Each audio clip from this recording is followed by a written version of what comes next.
পরিবারকে সময় না দিয়ে অবসর সময় বন্ধুদের সাথে কাটানো মানুষগুলো অনেক বোকা হয়।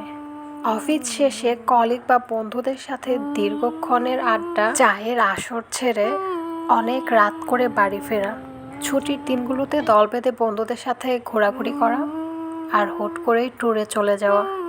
এই আনন্দের সময়গুলোতে আপনার বন্ধুবান্ধব আপনার সাথে আছে ঠিকই, কিন্তু আপনার সন্তান, আপনার স্ত্রী, আপনার বাবা মা, আপনার পরিবার কেউই কিন্তু আপনার সাথে নেই।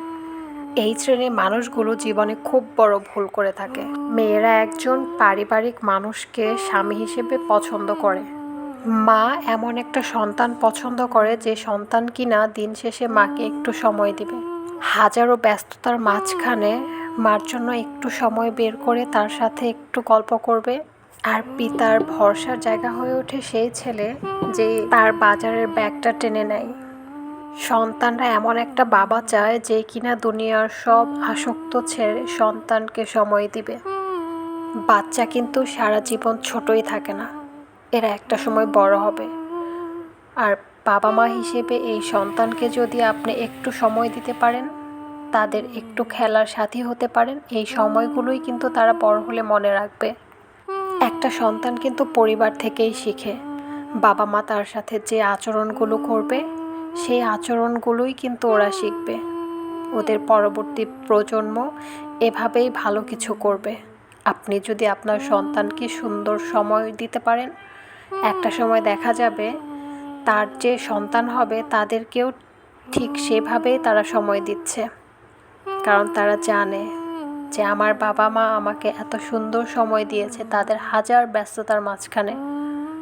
আমাদেরও দায়িত্ব আমাদের সন্তানকে হাজার ব্যস্ততার মাঝখানে একটু সময় দেয়া, তাদের সাথে একটু আনন্দময় সময় কাটানো। একটা বাচ্চা তখনই শিখবে যখন কিনা তার মা বাবার সম্পর্কটা ভালো হবে। একটা পরিবারে মা বাবার সম্পর্ক ভালো হওয়াটাও কিন্তু অনেক দরকার। মা বাবার সম্পর্কটা যত ভালো হবে, যত সুন্দর হবে, বাচ্চাটা ঠিক সেভাবেই শিখবে, সেভাবেই বড় হবে। সেই জন্য বাবা বা মাকে যত কাজেই থাকুক না কেন সন্তানকে একটু সময় দেওয়া দরকার, পরিবারকে সময় দেওয়া দরকার। শরীরে যতক্ষণ তেজি রক্ত আছে ততক্ষণই দাপিয়ে বেড়ানো। এরপর তো ঠিকই ঘরে ফিরতে হবে। কাছের মানুষেরাও তো কিছু সময় চায়, এদেরও তো আপনাকে দরকার। বন্ধু জীবনে দরকার আছে, এরাও জীবনের একটা অংশ। হয়তো তাদের সঙ্গ মন ভালো করে অথবা অবসর সময় সুন্দর করে। প্রয়োজন আছে তাদেরকেও সময় দেয়া, তাদের সাথে যোগাযোগ রাখা, তাদের সাথে সুসম্পর্ক বজায় রাখা। তবে সেটা যেন না হয় দীর্ঘদিনের দূরত্বের বিনিময়ে। কারণ সঙ্গীর মতো অন্য কেউই কিন্তু হয় না।